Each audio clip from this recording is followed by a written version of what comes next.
Welcome to Connect2Grow's Quarterly Connect from Hustle to Harmony. And if I have to tell you how I've just literally had to hustle before we went live, I'm looking forward to the session and especially with our esteemed guest, Tim Wagner. Let me just introduce a little bit about Tim. Tim draws on 36 years in business and over 17 years as a speaker and coach, helping stressed, overworked, and frustrated professionals, specializing in self-awareness, resilience, and burnout reversal through breathwork and regenerative health. He delivers his message through interactive keynotes, engaging facilitations, and transformational coaching. Known as the Breathwork Alchemist, which is quite intriguing, and specializing in helping clients to heal from within. Tim combines his years in corporate with a holistic approach to health and well-being. His mantra, live life by your design and not by default. So without further ado, I'm just going to press go live on Instagram and welcome, Tim. Looking forward to this conversation today. I appreciate that. And we've got so many people joining, but Anissa, we have a slight technical glitch here. We do? You need to join the Zoom, so that the Zoom room, so that people can actually hear what you're saying on Zoom. Otherwise, only the people on YouTube and Instagram are going to get you. And LinkedIn. So not too much of a glitch. I just need to go live there. So whilst you are introducing yourself and what you're passionate about, other than the bio, I'll go and click the link there. Thank you. You go click the link and then join the room, because we've got people coming in there beautifully. There's 11 great souls. They can see and hear me. Just one note. Tanya's saying there's no video on the Zoom. So let's try and resolve all our technical challenges. All right, there we go. Then one is me.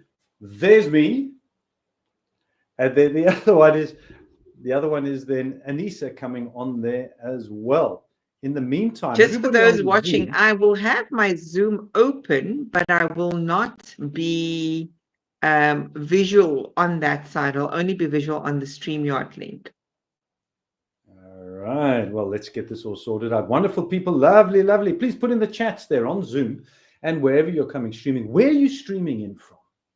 Where are you coming from? Let's just get a bit of an interaction going here, because that's what we're here to do. This is not about Tim Wagner and Anissa Theron just speaking at you. It is a conversation we want to have, and it's wonderful that we've got this technology that allows us to be able to do this. So where are you coming in from? Tanya from Joburg, thank you. There we go. Ethel from Bethlehem in the Free State.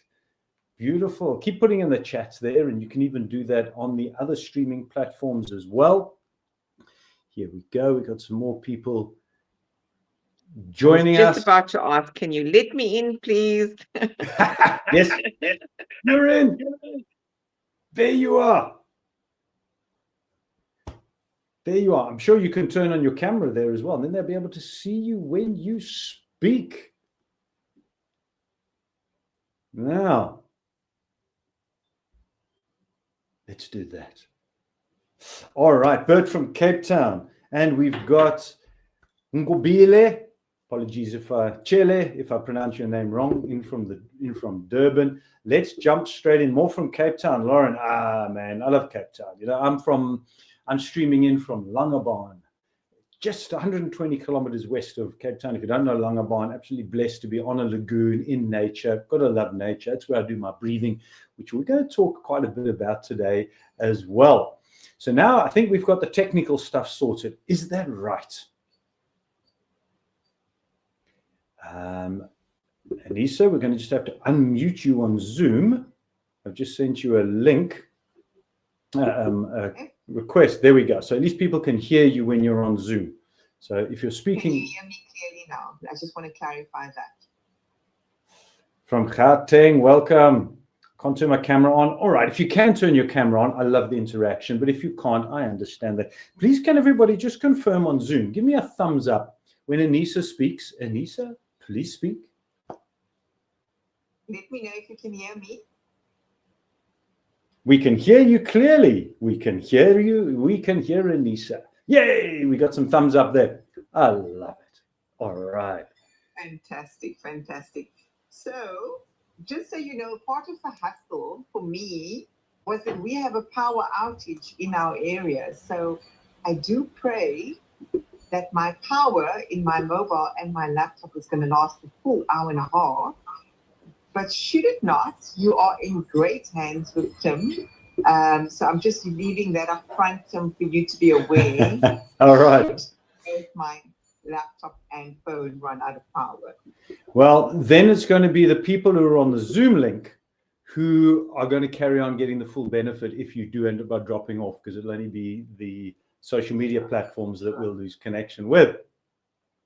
At least we have taken care of all the logistics. So those that are on Instagram, YouTube, or watching via LinkedIn, humblest apologies up front if we do cut out. This is the 1st of December, festive season, with the bang on my side. And now we need to shift out of the hustle. How do we create that harmony even amidst knowing these sort of things show up in the world? It's part of our lives. So over to you, Tim. I think we need to leverage this moment because it is certainly a hustle moment and a real example and tangible. Would you like to leverage that and kind of bring in some harmony elements? Appreciate that. So for those who missed the introduction that Nisa did for me, and thank you for that, I'm a breathwork alchemist. And what does that mean? So imagine something which is heavy and dark and horrible and painful and difficult. Well, I turn that around and turn that into gold, turn into power, turn it into light, and using the power of your God-given breath to do that exact thing. So that's what a breathwork alchemist does. Now, I was in corporate for 27 years in hospitality. I had my own businesses. From 2008, I started my own sort of side hustle. Has anybody here got a side hustle? If you have, just put in the chats wherever you are, hustle that you've got. That's what you've got. And you're busy building that side hustle. Just put in the chats there. And there we go. Right. That this is where it all starts. And I had a side hustle on the side of my full-time career in hospitality for many, many years. And it was being able to have that and build up that knowledge, that resilience, that expertise, that when I walked out of the corporate world in 2018, due to burnout, mind you, that I was actually able to grow quite quickly an income stream. There we go. Hustler. We've got quite a few hustlers there. Thank you very much. Keep putting in the chats there. But here's the biggest challenge I had. Just like those waves you see there crashing over that lighthouse, that became my problem. The waves of life, just these tumultuous, stormy waves, were just absolutely pulling me under. I felt like I was drowning and I could never get a breath. Just as you pop up, something else goes and hits you. Does anybody recognize that? Does anybody here feel like they could be just drowning and barely managing to keep their head above water? Anybody here? Put in the chats there. Drowning. Because if you are, there we go. We've got some chats coming here. If you are, absolutely no problem. This is the normal cycle of life. But here's the key thing. What Anissa and I want to share with you today are some tips, tools, strategies, some things that you're actually going to try. Drowning, yes, Vanessa and Lauren, things that you're going to actually be able to take away with you. That's going to help you get out of that I'm drowning cycle. So Anisha's got some great tools she's going to share with you later on. But what I want to do first of all is jump into a breathing technique. I want to just help people connect a little bit. Now, what I'm sharing with you is actually taken from a masterclass that I run, how to breathe your way through the waves of life. It's like the stormy seas that crash over you. When you're drowning, how do you breathe? When the waves are smooth and the sea's like glass and everything's going your way, it feels like you've got the wind in your sails and you're just in flow states. How do you breathe? And then how do you breathe when you really want to activate on a deeper level, on a higher level, connect more with that flow state, connect more with your spiritual state? How do you breathe in? Oops, wrong way around. Let's do that. So let's breathe. Now, I can only see Anissa because nobody else has got their cameras on here. And I love it when people can. So if you can turn your camera on, please do so. Otherwise, I might just turn mine off. Nah, I wouldn't do that to you. Welcome, everybody. So now we've got some people here who are drowning. Let's breathe. What I would like you all to do, first of all, give me a thumbs up. Give me a thumbs up that you're ready to breathe. You can give me a virtual one. You can give me one on your screen there. There we go. Thank you. Thank you. All right, let's go. Let's breathe. What I'd like you to do. So, Tim, Yes. because you can see the audience on Zoom, let me just acknowledge the ones that are here on LinkedIn and Please. Instagram and YouTube. You may not see Tim's screen, but please do listen in. And it would be great if you can participate even just in the breathwork exercise. We have got somebody all the way from Dubai, I think, in Saudi Arabia. There's a few international people here as well on the other platforms. Thank you for being here, and to listen in and receive the value that Tim is about to indulge us with. Fantastic. I'll make sure I describe it so whether you can see me or you can't, you can participate fully, because that's what this is all about. And that's what the request was. How do we need to make this participation. We need to get people involved. My goal is that when you leave here, you've experienced, felt the emotional change of state, that alchemy that I spoke to you about. So how do we do that? What I'd like you to do is hold your right hand up 10 centimeters in front of your nose and pretend between your thumb and forefinger that you're holding a feather. All right? Have we all got our hands up 10 centimeters in front of our nose? And that includes Anissa. There we go. Anissa, what color is your feather? Red. You got a red feather. I've got a beautiful pink flamingo's feather here. Now, what you're going to be doing is you're going to let go of that feather, but as you're letting go, you're going to do short, sharp breaths in and out your mouth, pretending to keep that feather floating up in the sky. Breathing from your belly. So you're breathing in and out your belly, not your chest. So you're breathing in and out your belly and pretend that that feather's floating. Now, the only time that you don't do this is if you're driving. So if you're operating heavy machinery, maybe don't do this one. But for everybody else, right hand up, 10 centimeters in front of your nose. I'm going to count you in from 3 to 1. You're going to let go of the feather and you're going to just blowing it up into the sky, pretending that you're keeping that imaginary feather floating, floating, floating. We're going to be doing this for 30 seconds. Are we ready? Let your air out. 3, 2, 1. And let feather go and blow. Keep blowing. Come on, keep blowing. Let's get this feather floating up in the sky. Make sure it doesn't just sink down to your feet. You want to keep blowing the feather. Blow it, blow it. Pretend this feather's floating around the garden and you're chasing it and you're keeping it flying into the sky. Keep going. That's it, Anissa. Keep going. Wonderful. Keep going. Let's go 10 seconds. 9. You can do this. 8, 7, 6. Now what I want you to do is let your air out and take a deep breath and lift your arms. Deep breath in. Lift up, lift up, lift up, and a big sigh. Ah. Just a big sigh. How's that? Woo! Who's feeling a little bit connected? Are you feeling maybe a bit lightheaded? Put in the chats over there. How do you feel now? What you've gone and done is emptied that stay lightheaded. Yes, lightheaded. Tanya, brilliant. Yeah. We got some more people coming in here. So what you've done is you've emptied that stale air from your lungs. You've activated your diaphragm. You've awakened your brain. You've got more clarity. You've opened up your blood vessels and you've got this oxygenated blood which is rushing through. Don't you feel more awake? A bit dizzy, that's normal. That's good. Lightheaded, that'll pass.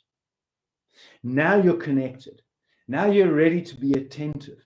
And literally in 30 seconds, don't you feel calmer?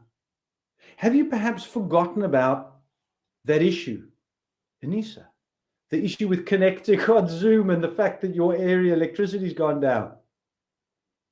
You suddenly forget. Absolutely. Right. So that's a brilliant tool. Now, the tools I'm sharing with you is not just for you, but these are tools that you can take away with you. And if you have a team, if you're a leader in any way of capacity, and you want to get the attention of your people, just ask them to pretend to blow a feather for 30 seconds. How powerful and simple is that? Lauren says, I feel lighter. Exactly. This is the power of breath. But Anissa, can I share a little bit of a story, my sort of background, to give people context? Because I know on here, thank you. On here, we've got a lot of entrepreneurs, solopreneurs, and we've got people who've got a side hustle, which means you've got that full-time job, which is now you're feeling perhaps at this time of year overwhelmed, right? Anybody feeling overwhelmed? Put in the chat box there, overwhelmed. Give me a thumbs up if you're saying, yeah, this time of year, man, I just need a break. Yep, thank you. Ngobele, appreciate it. There we go. Vanessa, definitely. Anissa, this time of year, I hear all the time from clients when I network and talk to people, I just can't wait for December. Well, it's arrived. And now you're looking at this and going, I've got 2 weeks left to do all of this. I feel overwhelmed. This is ridiculous. How am I going to get through all of this? And that's exactly what happens. So we're running our side hustle. And here's a word swap that I'd like you to do. It's not your side hustle. It's your main passion.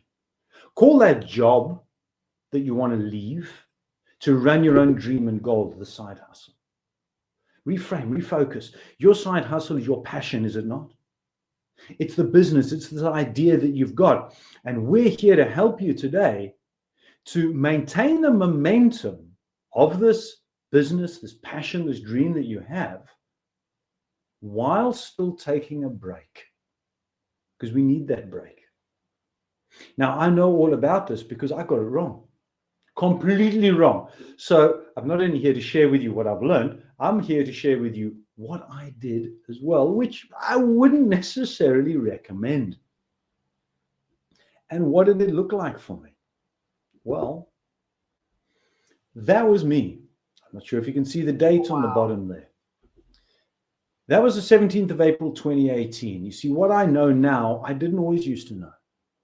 When I was working in corporate, and for 27 years, I ran hospitality business. If anybody's in hospitality, it's 24/7, 365. Hospitality does not sleep.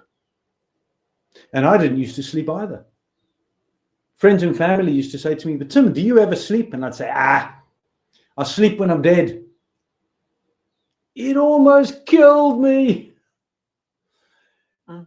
I was out of balance completely. I had these side hustles, this business. I was a speaker, a mentor, a coach. I've been doing it since 2008. I had my own business. I was in cryptocurrency. I was teaching trading.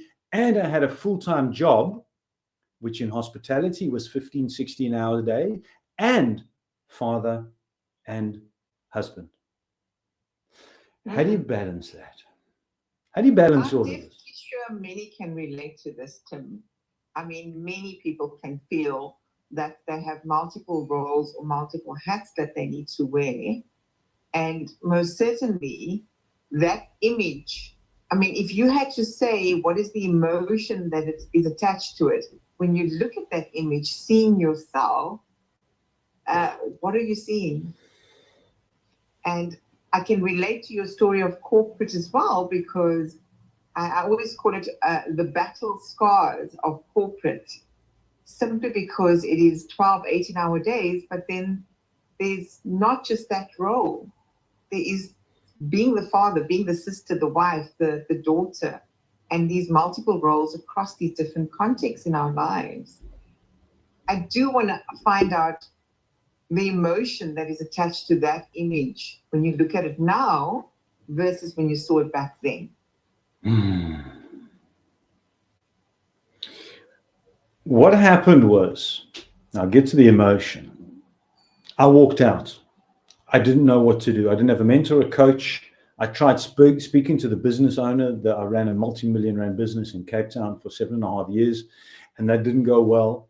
So I had no idea what to do. And when I left, I was stressed. I had no energy. I was burning out. I was angry. I was frustrated. And I took that photograph the night I was driving home after I walked out. And I lived in Blouberg at the time. And I felt that I couldn't drive anymore. So I pulled off the side of the road and I sat on the tarmac by the beach for, I don't know, hours. I've no idea. And I just knew at that point I needed to take a picture because someday I was going to use it and I had no idea how. And I now use it and now I know why. So when I look at that photograph, I remember how unhealthy I was, how unfit I was, how disconnected I was with my authentic nature, with how true I am and who I am. Yeah. I was lost. Anybody else there ever feel any of these emotions? No one to speak to. No idea where to go. And I asked myself a key question, and please give me a thumbs up if you've ever asked this question. Who am I? But who am I really? Not who do I identify with in my job or even my business that I'm running. Who am I? Who am I, Tim? Not the father, not the husband, the business owner. Who am I? And I realized I have no friggin' idea. I didn't know. So I went on a 6-year journey of discovery. 6 years, I tried and tested multiple different businesses. I made great money and I lost it all 4 times. I call these my university fees. Has anybody ever paid university fees before? But I'm not talking about the one that you get from the actual university. I'm talking about the university of life. Right? That's what we call it. University of Hard Knocks. Mm-hmm. Anybody here had some big university school fees where you've got multiple degrees because in fact what you paid is actually would have cost you way more than actually getting a physical degree from a university? That's what I did, because I was in search of who I am and what I'm doing. And it was during this search that I say breathwork discovered me. See, I wasn't even looking for it. I didn't know what breathwork was. I didn't know that there's different breathing techniques. We're not taught this. And as soon as I discovered that, and the very first thing I learned, and if there's one thing I'd encourage you to take away from this today, is the following. The first thing I learned when I found out about breathing is that when you're stressed and anxious, when you shut your mouth and breathe through your nose, it acts as a natural tranquilizer and calms your nervous system. So here's the first thing, the primary thing that I encourage you all to do. Shut your mouth and breathe through your nose. That's the start. Shut your mouth and breathe through your nose. And we'll do a breathing exercise just now, which I'll demonstrate with you so you can actually feel it. It's not an intellectual thing. It's an emotional change of state. That's how powerful it can be. So simple, right? But I didn't used to know this. So I studied it. I went down the rabbit hole of learning about regenerative health, about breathing techniques, about holistic healing, about having a look at your total mind, body, and spirit as one unit and not independent from each other. And over the years, I've been blessed and privileged to speak. Whoops, get my screen back here. To speak on stages, to corporates, to companies, to networks, to people like you guys. And on the bottom right of the screen, I think it is there, as you see it, see those people standing on the beach? Mm-hmm. One of the things that I wanted to do in the community that we live is to give back.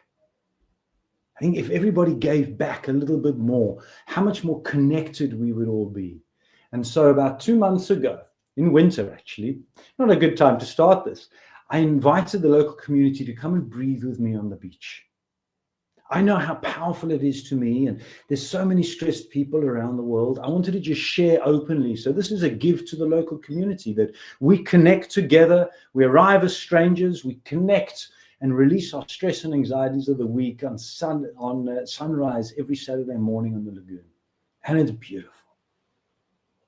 That's part of having that balance. Anybody here looking for a balance between their work and their life? Put their balance, type balance if you're looking for balance. So give me a thumbs up. You say, yeah, I need a better balance. Absolutely, balance. I'm going to talk on that in a moment, but here's what I know, is that when you're sharing and you're giving, not for receiving anything in return, I receive gratitude and love from the people in the community, and that's beautiful. There's no reciprocal money. I don't do my skill for money value exchange. This is just to give back. What are you doing to give back to your community, to the people? We need to build that in. Otherwise, it's just always that hustle, run, run, run, run. So I'm privileged to be able to do that, because now I've got something which I've learned, that if I had known way back then, how could my life have been different? So Nisha, I want to ask you a question here. We hear all the time about the importance of work-life balance. What's your perspective of this? How do people who are hustling, running their own businesses, got a job and trying to do this, and the family and the community and church and whatever else, how do you get this balance? What would you say to those who are saying my balance, life cycle, my work-life balance is out of sync? So I have a different perspective. I am going to challenge the perspective of balance rather to having a holistic, integrated life, because we are all these roles. We can't separate ourselves from the different roles that we have. We may be more present in those separate roles that we show up as, but in the same breath, excuse the pun, is that we are both light and dark, and we are these integrated beings. So when we are asking for balance, we are almost saying, in fact, in my interpretation, you must have a little bit of balance in each category of your life. But if life happens and chaos unfolds and those storms come in, whether it is financial storms, whether it is related to health and well-being, whether it is relationships, does balance really bring that into equilibrium? I feel that if we integrate all of those, you are able to have a level of acceptance and not focus on the issue itself, but operate more from your authentic self and allowing the other person to also be authentic in that moment. And that will balance things out in the experience, situation, circumstance, or the event. But this year, for me, it was all about, I don't know if those of you that have a word for the year, mine was about integration. So how can I integrate the part of myself that it sometimes will feel anxious? The balance comes in by saying, I am not anxious. I feel anxious. I feel overwhelmed. And the separateness of separating yourself from that label is when balance will naturally come to fruition. That's my perspective on balance. And just being composed and resilient in the moment, but integrating whatever is showing up in the moment. Like we just did earlier on before we started. Power is out. What do we do? What needs to happen? I don't see you, Tim. Oh, you are back. I love what you've just said. I feel, not I am. The huge difference in the play on words there, and I love word swaps. I do that with my clients in my coaching program all the time. We form identities around stress, anxiety, fear, anger, depression, and we turn and we create that negativity in ourselves by saying, I am depressed. I am out of balance. I am angry. I am tired. Now, I'm just going to pull on that one thing with what you were talking about. No, it's a feeling. I feel tired. I feel depressed. I feel angry. It's an emotional state as opposed to an identity. And that helps create that balance where instead of identifying as a stressed person, I am stressed, I am depressed, you're now saying it's just an emotional state. Here's the thing about emotional states. You can change them. Where there is an identity, if you want to identify yourself as an angry person, I am angry. So you subconsciously, you go, okay, be angry. And here's the one thing about an emotion, any of them. It's a paradigm. An emotion is an internal emotional reaction to an external circumstance. Can you change all these external circumstances around you? Are we able to influence the government, the politics, the economy, what other people do, what your employees do, what your boss does, what your team does? To a certain extent, but you're not in control of them. But the one thing that you can change and you can influence is your emotional reaction. And that's what I found breathwork does. So let me hone it back in again to finding that balance. When you identify somebody who is out of balance, so your subconscious mind goes, okay, let's get out of balance. So it's not an identity. Tim, I want to come in there. Go ahead. If I may. Can I come in there, or you're on a train of thought? I don't want you to lose that train of thought. No, go. I love this. We're going to go backwards and forwards. Go ahead. So I have this view that when we are seeking or desiring or craving the balance that we are referring to, or even the integration, we almost become attached to that destination. Right. And so I want to throw in a spanner in the works, as I always do. We don't rehearse this, by the way. This is really in this moment, right here, right now. When I chatted to Tim about what are we doing, I said to him, yes, I like the structure and the flow, but we have to sit here and be in the flow. And we want your participation. Those that are listening in, please give us your areas of how you manage all the things that we're talking about, or how you approach it.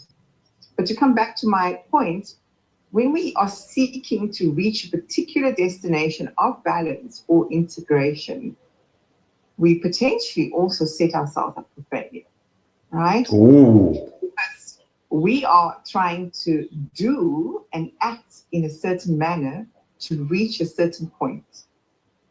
And we become attached to that. Mm. And so when we don't feel the opposite and equal of the anxious emotion, peace and contentment, we almost find ourselves even more frazzled and bedazzled, because now we're not reaching that point. So I would want to say, what are your thoughts around this? That we should not be attached and be rather practicing non-attachment and stay present in the moment of your breath, of the sensation, which ultimately is going to reach whatever specific feeling state you want to get to, rather than the destination of I want to feel contentment and peace and joy and love and happiness. Because when we don't achieve that, it sends us into a different zone of hustle mode and not necessarily the harmony that we are aspiring to get to. Just my contribution there. What are your thoughts on that? And that's absolutely beautiful. Is when we when we identify too seriously on one path and one track, and then you're going, well, what about that? And what about that? That's where you're lacking that balance. But you're speaking about being in the moment. And if I look back to when my life has been most, what's the word? Dysfunctional. How's that for a word? When my life has been the most dysfunctional, when I've failed the greatest.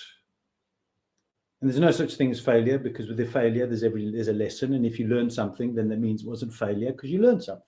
But of the times where it didn't go the way that I wanted it to go, and I was dysfunctional, it was where I was focused too closely and seriously on one thing. And yes, we do need to focus on our business intently. But perhaps that's also where the balance flows out, because then you're looking too much at what is coming down the line in the future, and you forget about here and now. Absolutely. And the only influence that we have on anything that we do is when? It's here and now. Wow.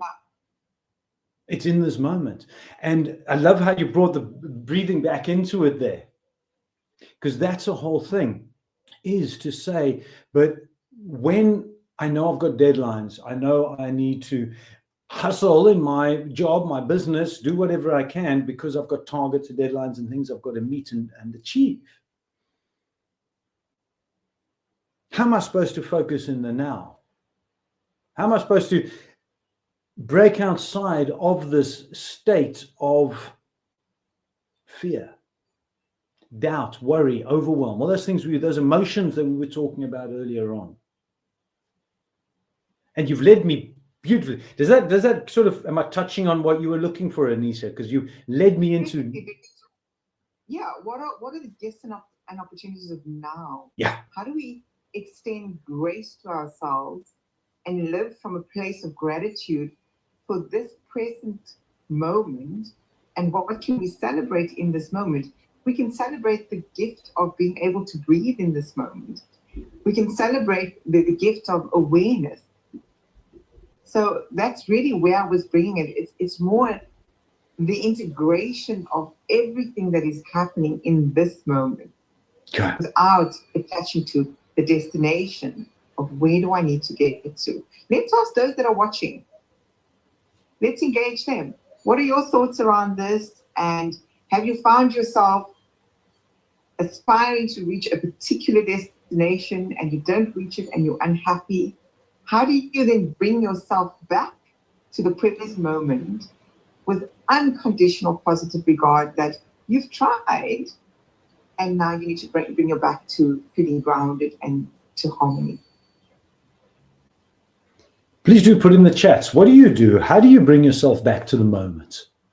And you focus so intently on what you're doing and what your focus is and where you're meant to be going in the future, and the future, and the future. It was always my challenge. I was always going right now, down there. But what about here and now? What do you do to bring back? How do you bring yourself back into the present?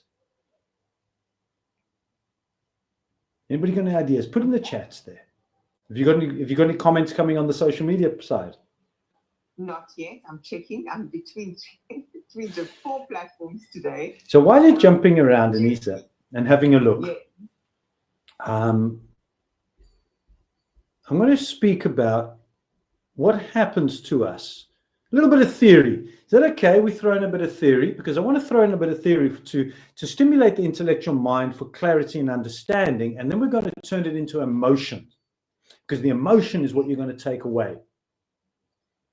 So while people are sharing there, what do they do to bring themselves back into the moment?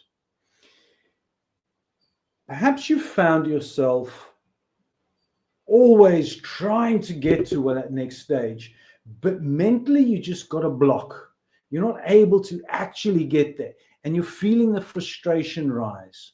You're finding, and this all links back to balance, that you become more unbalanced, and the scale is just going to tip, or you're going to fall off the edge of the cliff. That feeling of, I can't get this. I can't find the answer. You're putting together a pitch for a contract. You've got a presentation. You're stuck.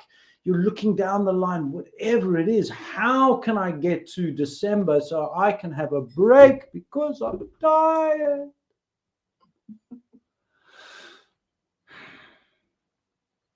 You see, what ended up happening is when you're in a state of what is called fear, fight, flight, you've activated what's called the sympathetic nervous system. And what you'll find is that you're breathing short, sharp breaths in and out your chest. So while you're sitting there listening to me, how are you breathing? Are you breathing into your chest? Or are you breathing into your belly? Put in the chats there. Chest or belly? Just notice, how am I breathing? And there's a very specific reason I'm asking for this. So play with me, please. How am I breathing?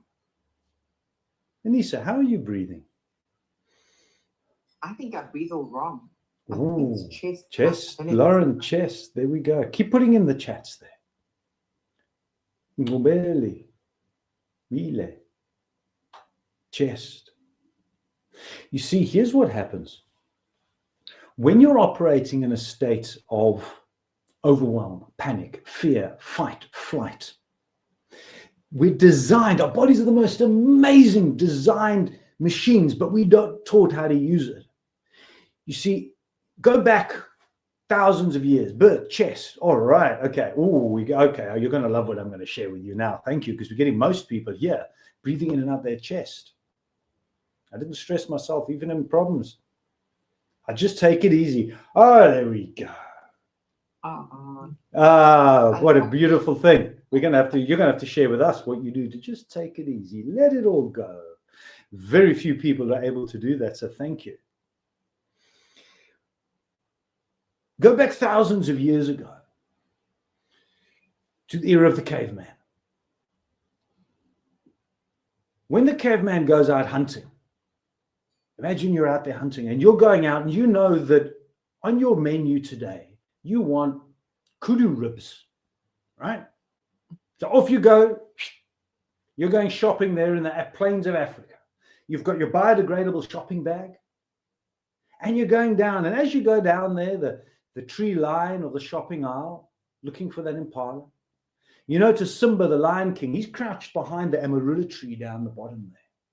But fortunately, the wind's blowing the right direction for you. And you see Simba, he doesn't smell you. But straight away, what happens to your body?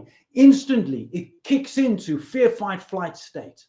Adrenaline, cortisol pump through your bloodstream in your body, removing oxygen from your brain because your body doesn't want you to stop and go, what should I do now? There's a lion. No! Your body knows intuitively, your subconscious knows intuitively, run before Simba sees. So that's exactly what happens. The oxygen gets pumped to your muscles, your vital organs that you need, and you run. You head back to your cave. And in the cave, homeostasis. Danger gone. Rest and digest. And you calm. It's how we've been built. Here's the problem. 90% of us are walking around as if we're permanently being chased by Simba through the plains of Africa. You're remaining in a high stress state of anxiety for such a long period of time. You're trying to operate, run your business, build your hustle, create the best opportunities, finish all those projects before December. But you're doing it in such a high stress state, you can't think clearly. Does anybody ever notice that? That in the States, to think with clarity, to find the solutions to the problems is just not possible. Why?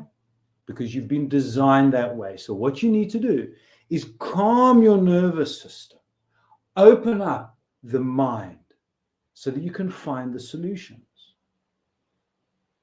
I think it's about time, seeing how people are breathing in and out their chest, to calm your nervous system. I think it's about time we did a breathing exercise. What do you think, Anissa? I would love that because I'm always confused whether I'm breathing correctly. So please indulge us. Take us on this journey of how to breathe correctly. Okay. There's a wonderful book written in 1901. The author's name was Yogi Ramacharaka. And he said in that book, you don't eat through your nose, so don't breathe through your mouth. The mouth is the backup. Your nose is the breathing. So the breathing technique I want to share with you is one that you can use anytime. It's my favorite go-to to train to executives before they're going to do a presentation, or for professional speakers while they're standing in the sidelines there before walking on stage, and those butterflies are just going crazy inside. The butterflies will always fly, but at least after this, they will fly in sequence in the same way. So this is a brilliant breathing technique that you can use whenever you're finding yourself flustered, stressed, fearful. It's going to calm your nervous system. And the magic is 1 minute. That's all it takes. Mm-hmm. We're not talking about complex, in-depth things, which now you're adding on top of a busy schedule. We're saying 60 seconds. So here's what I'd like you to do. Are we ready? For those who I can see here on my Zoom screen, give me a thumbs up. Are you ready? Let's have a thumbs up there. Are you ready to do this? There we go. Thank you, Lauren. All right, we're getting Bert's ready. We've got quite a few people. There we go. Very simple. Okay. Even if you're driving, you can do this one. Unlike the very first one I did, if you're driving, don't do that. This one you can. The only thing is, when I say close your eyes and you're driving, maybe pull over first before you close your eyes. All right. Here's what we So do. let's just also let's quickly also give our other audience. I know we mustn't forget there are 3 other platforms. Yes, please go ahead. LinkedIn, YouTube, and Instagram. We've started the timer. Tim is going to take us through the breathwork exercise. Okay. So for those who can see my screen, great. If you can't, I'll talk you through it. So for 60 seconds, you're going to breathe, and you're going to do it like this. I'm going to count you in. You're going to let all your air out. You're sitting comfortably relaxed, your arms wherever they are most comfortable. And you're going to breathe into the count of 5 through your nose and out through the count of 5 through pursed lips. So I'm going to be counting for you for halfway. And then after halfway, I want you to count in your head and visualize the number as you're counting. We're going to do this for 1 minute. And then I'll explain a little bit. Eyes closed or open? What is more effective? Eyes closed if you want, or open, either. It's works perfectly well. If you're sitting comfortably and you can close your eyes, then do that, because it gives you a chance to go more internal, but you can have your eyes open if you want. All right. So I'll count you from 3 to 1. You're going to let your breath out. And you're going to breathe in through your nose to the count of 5. And on the screen, I have a timer if you do want to follow that as well. And 3, 2, 1. Breathe in through your nose. 4, 3, 2, 1. Out through your mouth. 4, 3, 2, 1. In through your nose. Breathe in. And out through pursed lips.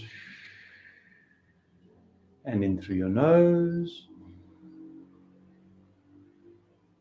Out through your mouth. In through your nose. Out through your mouth. And in. And out. One more round. In. And out.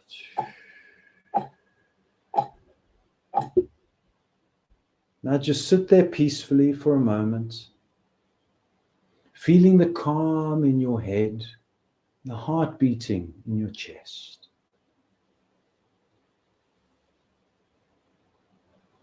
And when you're ready, you can open your eyes if you did close them. Put in the chat box, how do you feel now? Anissa, how do you feel? You played along. So relaxed, says Ethel. Chilled, Anissa. I love it. Keep putting in the chat. Sleepy, Bert. Ooh, Bert, sleepy. Did anybody feel breath hungry? Like afterwards you're like, oh my goodness, I need to breathe. I don't have enough oxygen. Anybody here feel breath hungry? Anissa, did you feel breath hungry? Panicky? No. All right. You see, what happens is when you're stressed and anxious, just like a panic attack, or you're running from Simba the lion, you're breathing short, sharp breaths. Think of somebody having a panic attack.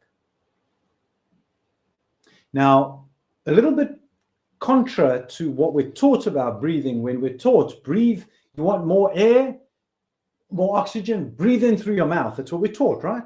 And you think, oh, that gives me more when I breathe in through my mouth. My nose, not so much, right? Unfortunately, it's not that way. You see, when you're breathing in and out your mouth, you're actually creating and adding stress and anxiety on top, and your stress and anxiety builds and builds and builds, which is why people who have panic attacks end up by fainting.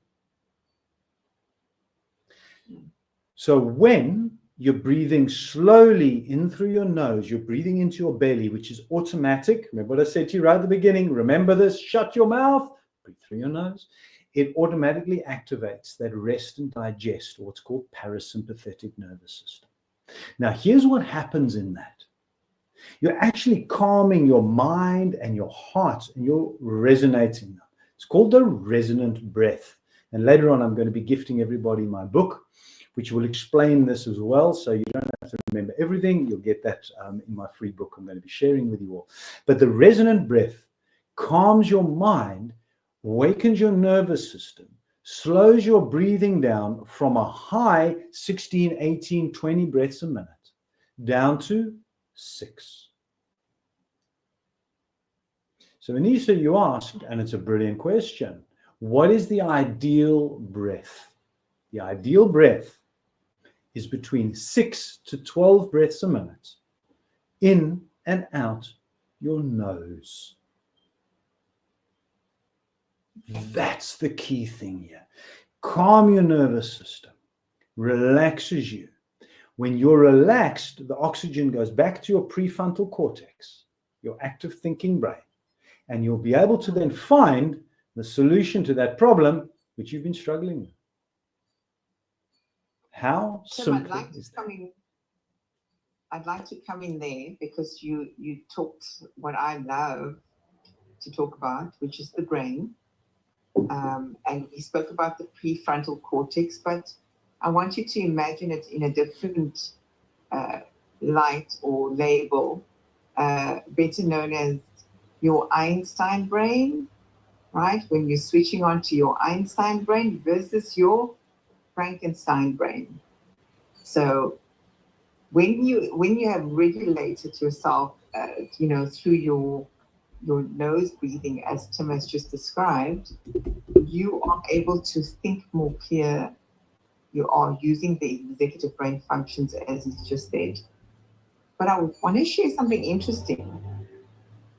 In the same way that Simba, I think Simba is quite sweet and cute, by the way. So I'm wondering if it's Simba or if it's, what's the other one? The uncle Scar?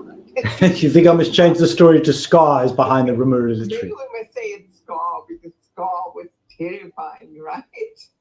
So in the same way, like Scar is terrifying as that character in The Lion King, we also have terrifying stories of our past.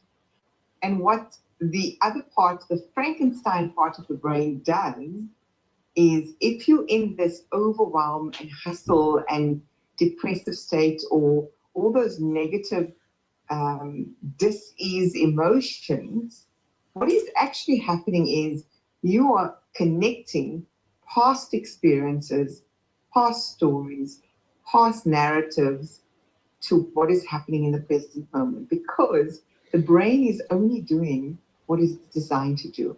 It has got memory stored that reminds you that here's a similar experience.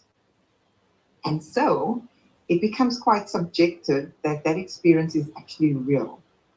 And when Tim explains the breath just brings you back to centering yourself and your nervous system and grounds you to see the moment for what it actually is, because we attach these past experiences onto the present moment experience, and then it exacerbates it as if it's even much bigger than what it really is. And then here's another trick that a neuroscientist says, that when you feel scar is about to attack, then you need to think about something pleasant, a memory that really brings you joy and happiness alongside that breath. Because with the breath, the brain has not been designed to simultaneously be in a negative left part of your brain hemisphere than in the right side, which taps into the more harmonious wisdom, sage, as positive intelligence would call it, region of the brain. So you could easily flip the script with the breath, because the breath does the calming.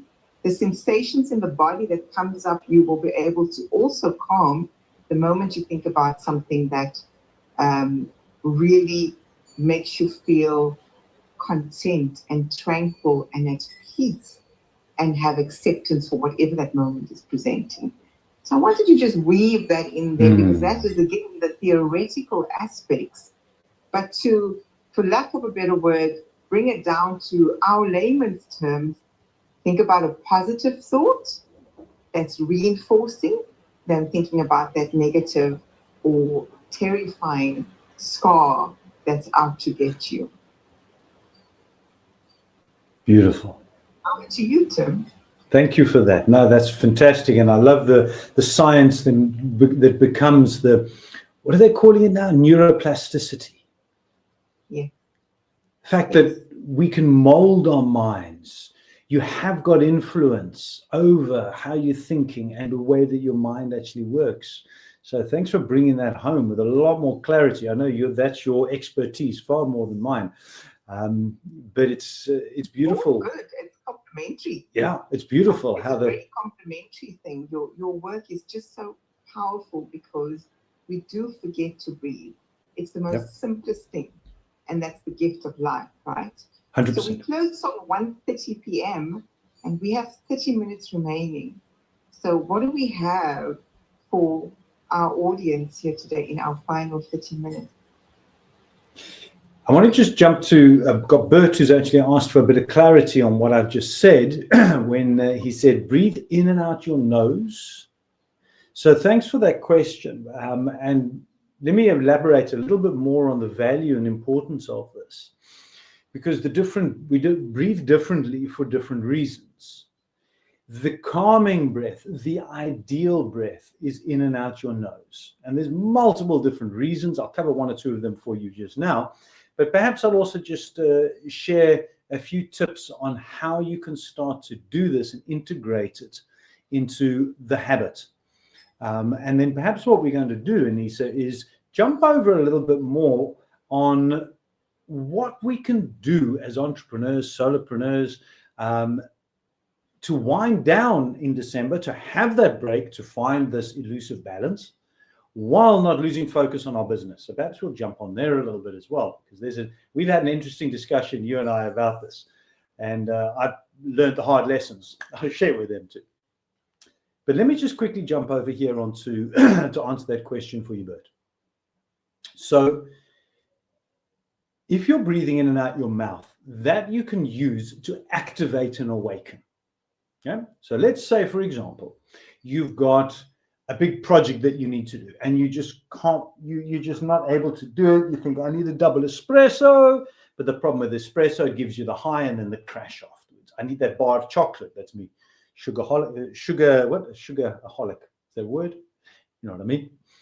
Love my sugar.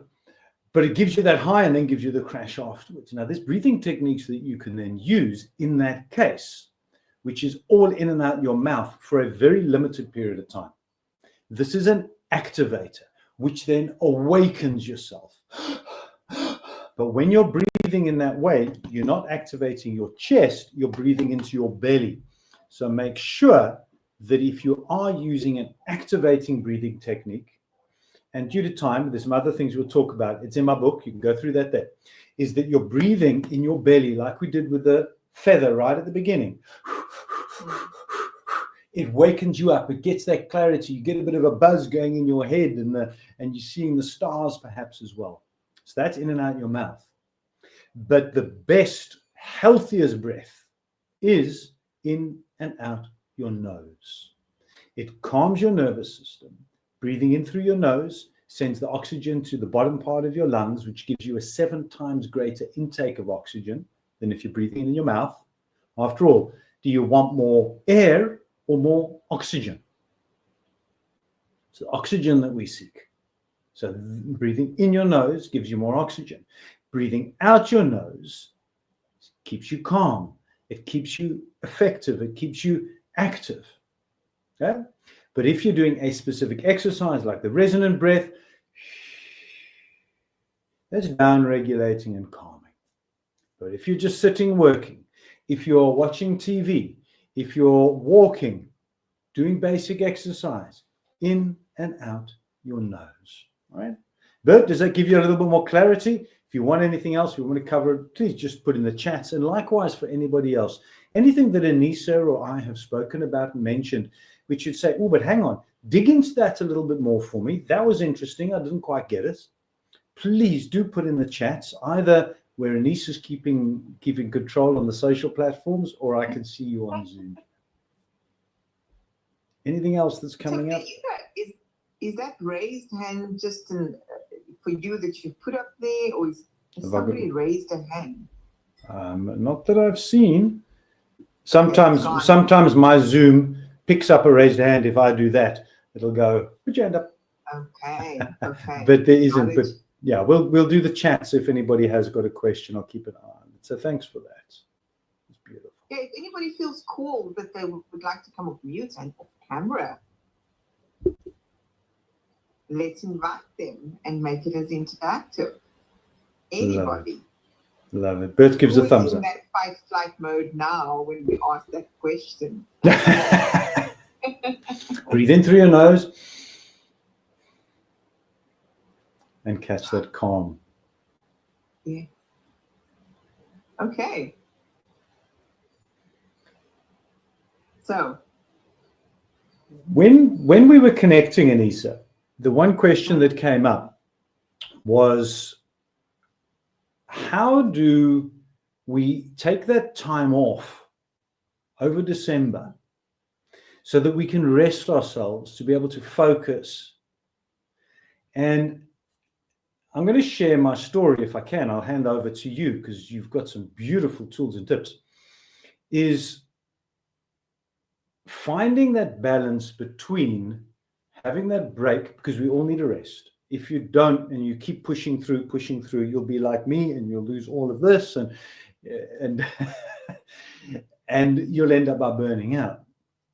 But how do you do that while still maintaining momentum and focus?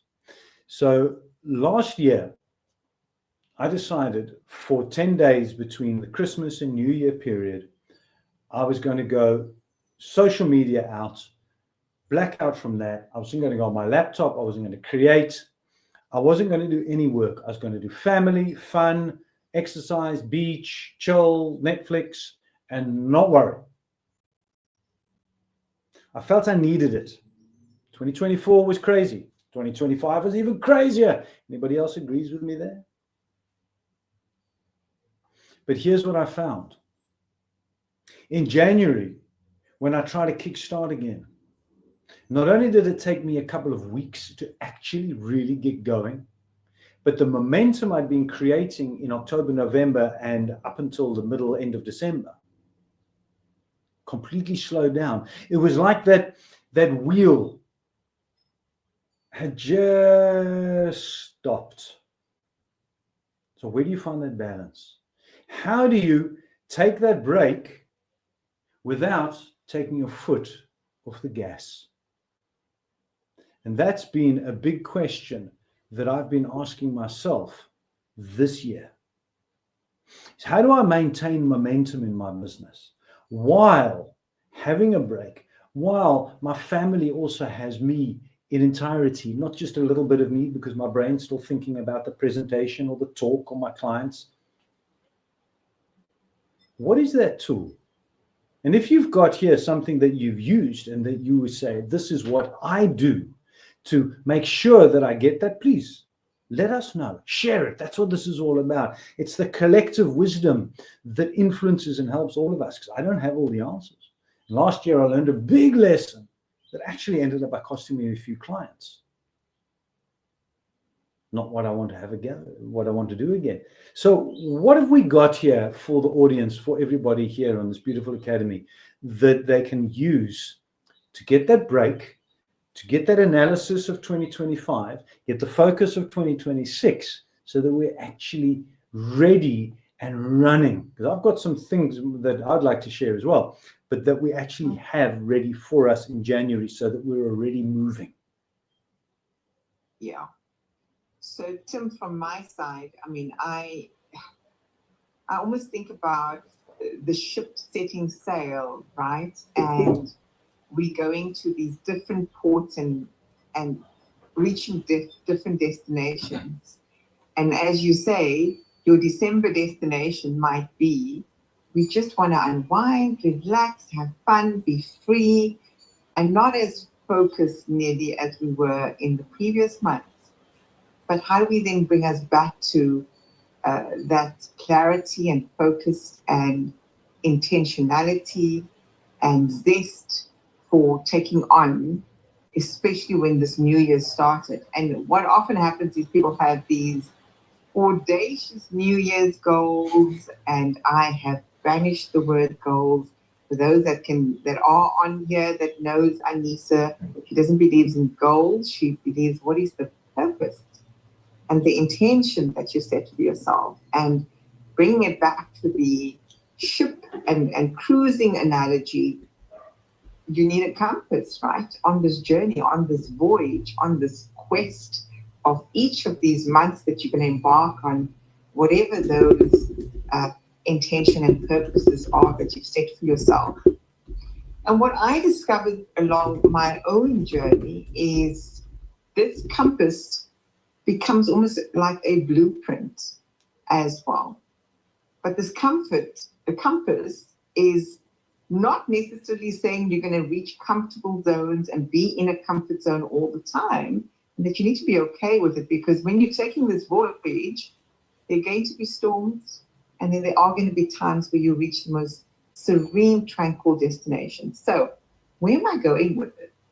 There's a tool that I was introduced to a couple of years ago called the Year Compass. And what it actually asks us to do, instead of setting these audacious or big, hairy or BHAG goals, as they call it, is to actually get still and pause in the moment and get really present to understand, what has this year brought to you? Apologies. So what exactly have you achieved? Not in, obviously, one would say it's just the tangible achievements. I got so many clients, I increased my revenue, I made that percentage profit. It's not only those things. We're not going to have the time to go through this, but ultimately what this tool gives you, it gives you the gift of reflection. And what reflection gives and brings, rather, is insight. It asks you to take a pause on all your previous ports that you got off on for January and February, all the way up until now for this month, up to November. What was present for you? What were those beautiful lessons that you had to learn? What level of awareness has been evoked within you that you shifted out of how you generally would have the inner critic say that you haven't done well enough for this year? It moves you into a space of reflecting on what has worked. And even if it hasn't worked, what do I take with that and how do I improve it going forward? So it's a gathering of insight and data that ultimately become almost. I'm going to come back here on my phone because the laptop has just died. Can you still hear me, Tim? Yes, but only on social. You've dropped off the... Tim, can you hear me? Yeah, but you've dropped off the Zoom. I know the laptop has died. Ah, So you may need to just repeat this, and you do have the tool in front of you. So you may want to open it and maybe just take snippets, however you feel, so that those that are on the Zoom can still get the benefit. But in essence, it is a beautiful reflection tool to kind of stop and anchor your ship wherever you have stopped and said, what's really been successful? What were the lessons? What are the growth that you've experienced?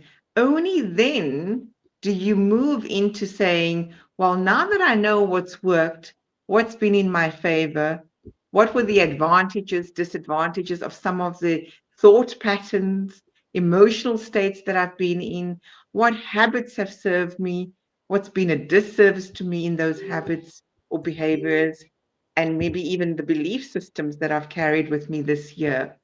And how have I shifted that?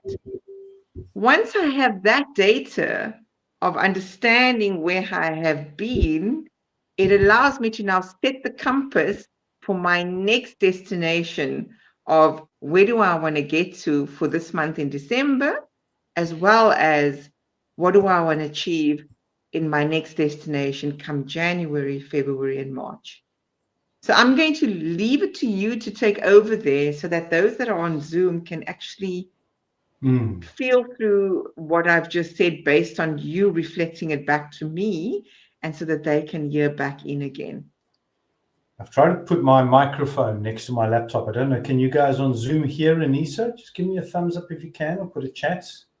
Ah, they could still hear you. There we Oh, go. fantastic. Yes, I've actually, they can't see you or anything, but yeah, you can be heard. So I've put my microphone right next to my laptop. So Look at picking up that. still there. Look at that. All right. Magical stuff. Magic make a play. Fantastic. Yeah. So thanks, Anissa. Now, this tool, when you shared it with me, fitted beautifully into what I was already deciding what I was going to do, but on my own. But instead of now doing it on my own and just sort of making the best out of it, maybe going onto ChatGPT and asking for some guidance, you've actually given me a solid tool. And what I love about the tool is it gives me a framework of how to reflect on 2025. Mm. So already just reading through it, it gave me moments where I was stopped and I thought, yeah, hang on, what happened? Wow, I'd forgotten about that. And I went right back to March of a beautiful speaking gig I had. And then the connections that were made thereafter that I'm still got now, and a contract that's going to come in January from what happened in March. But if I only, if I didn't have, and you broke it down, it breaks it down beautifully into a structure of go back and have a look at your calendar. Have a look at your calendar per month. Oh no, I don't want to do that. That's just, it's tedious. Now, and just skip over it. But the format of how it's being done and then asking you key questions where you then analyze, I found brilliant. Tim, you know what I find, if those that have a bit of a threat response or resistance to go back into their calendar, go and look at your camera and look at what photographs you have snapped from the beginning of this year to now. Because those that are visually more inclined may very well want to go and look at what happened in these months, because we love to take photographs. We love snapping the memories of the year. And those I found gave me a feeling of gratitude, because whether it was me snapping photographs of me journeying alongside my clients in so many different contexts, I was grateful for that. Whether it was me snapping photographs of me and my kids somewhere, having quality time, it does play a role to go and look back at what have you taken photos of. It's a brilliant idea. I hadn't thought of that. I'm going to definitely do that. Thank you very much. Yeah. Thinking about social media as well for those people who are actively posting on LinkedIn, Your Facebook. journal, your journal has gems. Those that journal, go back to your journal because it's very overwhelming. So let me just give a caveat here. When you look at that tool and you look at the depth of information and prompts, you may potentially feel resistant to want to do this. Do not attempt to do this in one day. You're not going to achieve it in one day. Give yourself a week and take it section by section and say, today I'm doing this and I'm being intentional and I'm going to pause and set aside time to do so. Because you are not going to be able to complete it in one day. There is too much for you to go and process and really reflect deeply. And we don't like to reflect. We like the hustle and bustle and the busyness. And our brain is already thinking about January, February. This is almost intentionally asking you to take that pause.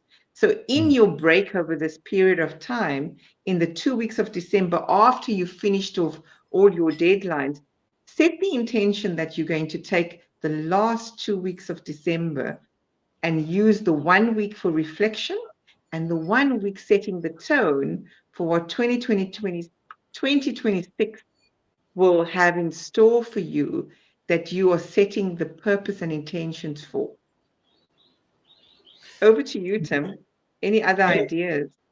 Yes, thank you for that, because what I was actually going to do was take a day between Christmas and New Year, say to the wife, I'm out, you're not going to find me, you do your own thing, me, I'm doing my own thing, and actually sitting for a day. But what you're saying is no, that's not the way this is going to work effectively. No. You're suggesting actually take a week, and then what would you do? Sort of half an hour a day, an hour a day in that week? What would you recommend? Bring it into your practice of when you are generally taking time out for yourself. And in this instance, change the narrative and say, I am gifting myself the gift of reflection that will give me the insight to take into next year to have an empowered vision of what 2026 will look and feel like for me.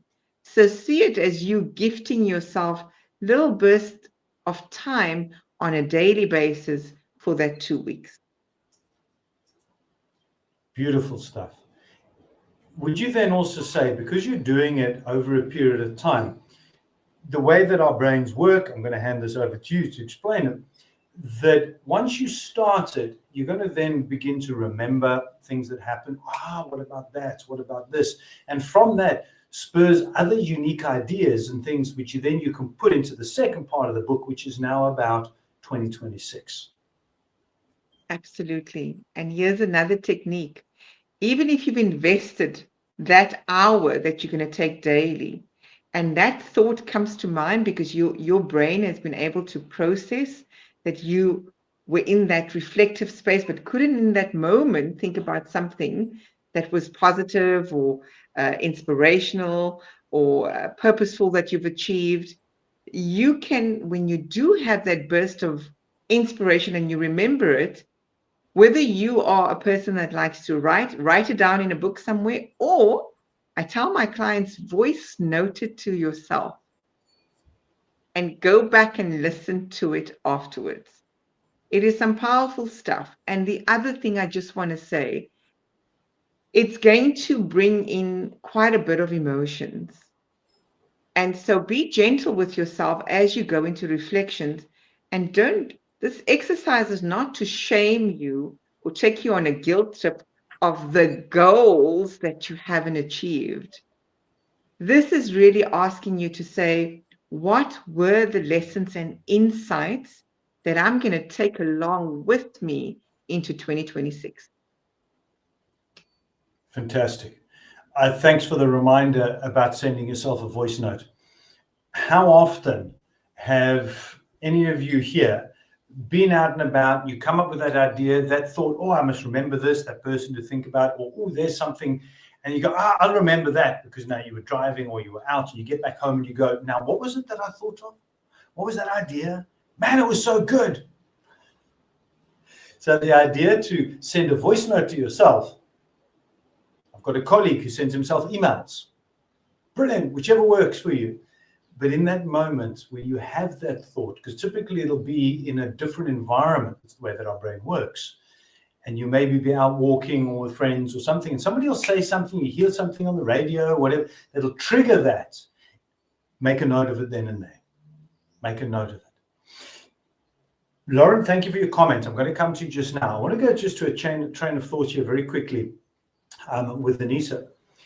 You mentioned writing it down. I'm a huge advocate for the power of this guy. Who knows what this is? Does anybody know? I'm being a bit facetious. Yes, because we don't write enough. So what is the power behind taking the printed version versus just ticking away on the laptop? What would you recommend? Massive, massive, massive. And I'm so glad that you asked this question, because we are so conditioned to take the easy way out, but it does not imply that it's going to be the most effective way. And coming back to the neuroscience again, when we use a pen or pencil, you are writing down, and the communication that happens from writing it down and how it sends that messages back to the brain to embed whatever you have just written down, to process it differently, to integrate it differently, is way more sustainable than even the voice note, right? 100%. Because writing it down, you are making a connection between the brain and your feeling states. Because when you're writing and you're seeing it visually, an emotion arises. And when an emotion arises, you're going into that feeling state immediately. And I encourage you, whatever the emotion is, write it down, whether it is positive or perceived to be negative. Because what it's going to give you again is that insight when you write it down. And another tip, the surface level emotion isn't always the root cause of what you're feeling. So if I'm feeling anxious, what is beneath anxious? And then you get another emotion, what's beneath that? But that's another session on its own, so I won't digress. I'm going to hand back to you. And you're so right. The power of the pen, it cannot be understated, which is why whenever I do my coaching, everything is to be written. My clients may get a sheet, but it's printed and written. There's an exercise that I also share. If anybody ever wants to join me, we'll play with it, which is where we first of all are writing from a state of fear, fight, flight. We then do an activating exercise, and then we write again. Because the second time you're writing, now your mind's open, your mind's clear. So if you're sitting there and you're thinking, right, okay, I've got this, and you're feeling a bit overwhelmed because you're looking at this and it's going 10 pages, and you go, oh, what have I done? I wanted a holiday. I didn't want a project. Yeah. And you're getting that overwhelming sensation. Stop and breathe. Put your pen down and just go back to the moment now. If you feel that you're getting angry, or you feel that you're getting fearful, I haven't done what I wanted, I'm cross because I didn't know I didn't get where I wanted, stop. Because if you're going to force it, you're not going to get the value out of it. So stop. Agreed. Put the pen down, put the paper down, and just for a few minutes, close your eyes and just focus on your breath. In and out your nose, and just calm yourself down and feel how you feel then. But like many of the personal development exercises, or if you ever do any introspective analysis where you're going deep to that discovery of who you are, which is what we spoke about right at the beginning, the ideal time to do that is when you're feeling calm. And if it doesn't feel right, don't force it. Stop and walk away. The value in the time when you come back to it will be far more than if you go, I've got to do this, I have to do this, my deadline. No. You're not going to be able to achieve what you want. I couldn't agree more, Tim. I couldn't agree with you more on that, because if it's connected to an intention and your purpose, There's no grudge or resentment state that's going to come from it. So that's another thing to keep in mind is how committed are you to reach 2026 in that empowered state of beingness? Because if you are, you're not going to have that dis-ease with having to do this. Yeah. The other thing on how to stop in the moment, Tim, is something that Positive Intelligence as an organization talks about around pattern interrupting. And I'm going to share it quite quickly, only because we have only 4 minutes remaining. Time flies when you're having Yes. fun. So to calm the nervous system whilst chaos is happening, you could do a simple thing as finding an object in your room or in the environment that you're in and looking at that from a different lens, from a different vantage point. Looking at it, even the pen, and looking at that pen differently and seeing the texture of it, the colors, the size of it. And that is another technique to pattern interrupt the resistance that may potentially come up. I don't like to talk about pens. I'd find an object and feel the textures. Some are more tactile and they want to feel an object, or as simple as taking the fingertips and feeling the fingertips on each of your fingers for 30 seconds will pattern interrupt that negative thought loop patterns that are coming up for you. Pattern Because interrupting. yeah, Brilliant. it's about pattern interrupting. I see you've We're going got to need to round. a QR code. You want to talk to that? Well, there's two things quickly. First of all, I just want to go back to this beautiful comment. I want to read this that Lauren put here onto the chat. Lauren says we do a gratitude jar as a family. We write everything we'd like to celebrate or what has ever happened that was great. You write it down and add the date. On New Year's Eve, we open the jar together and reflect on the past year. I love that. Thank you for sharing that, Lauren. Any other ideas in the last 2 minutes that we have remaining before we conclude? Those that are on LinkedIn, Instagram, I'm sorry I can't see the other screens now. But for everyone that is here, share your wisdom and insight on what really brings you back to feeling present in the moment and valuing the gifts of what the year has brought for you so that you can move out of the hustle state to bring it into this closing conversation, into the harmonious state that we aspire to get to. So Tim, those that are there in Zoom, if they can type it in Zoom, any ideas?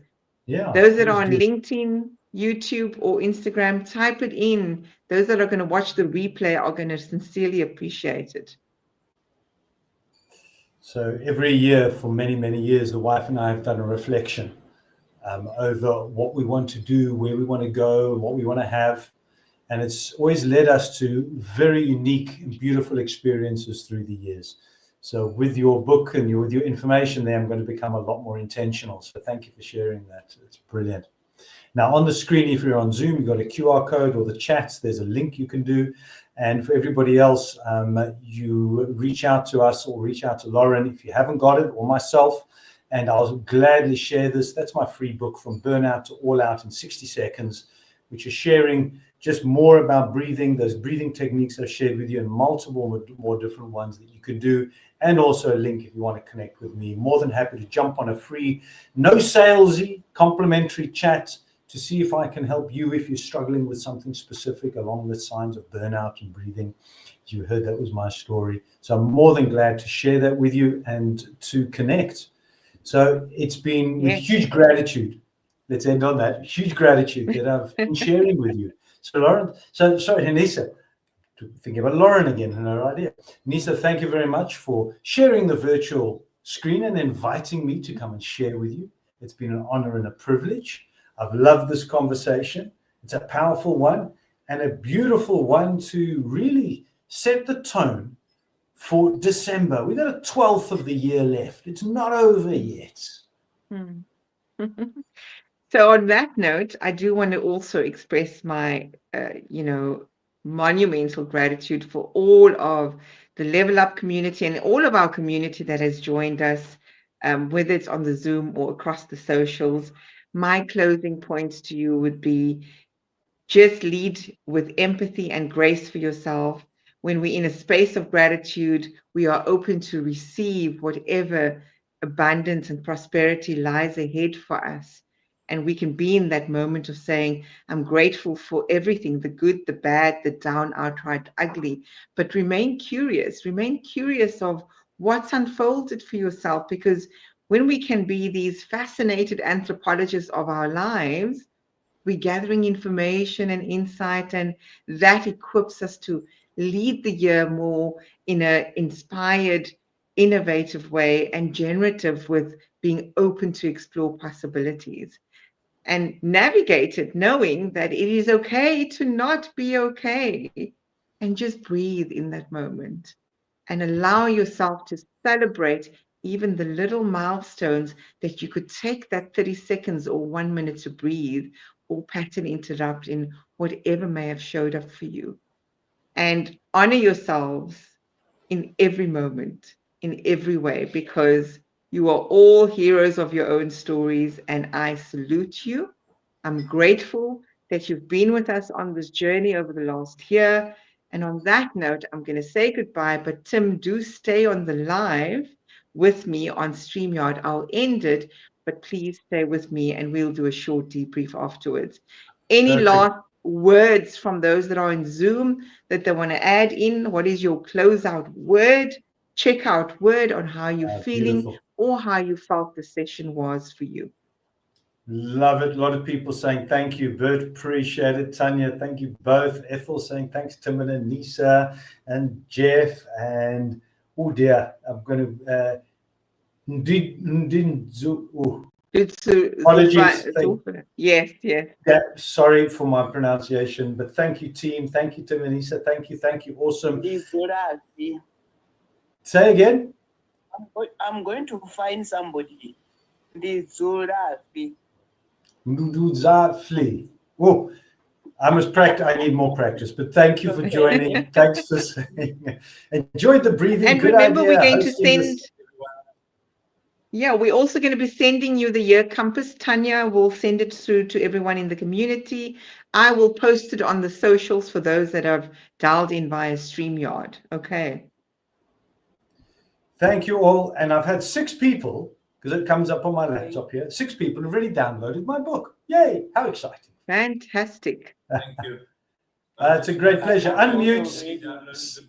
Say farewell. Thank you very much. Thank you, Anissa.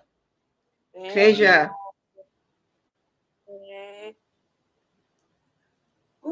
Okay, well done. So we'll Have give it. Fantastic. Let me end the Zoom here. Everybody's dropping off. And then I'll end the live, but do stay with me, Tim. There we go.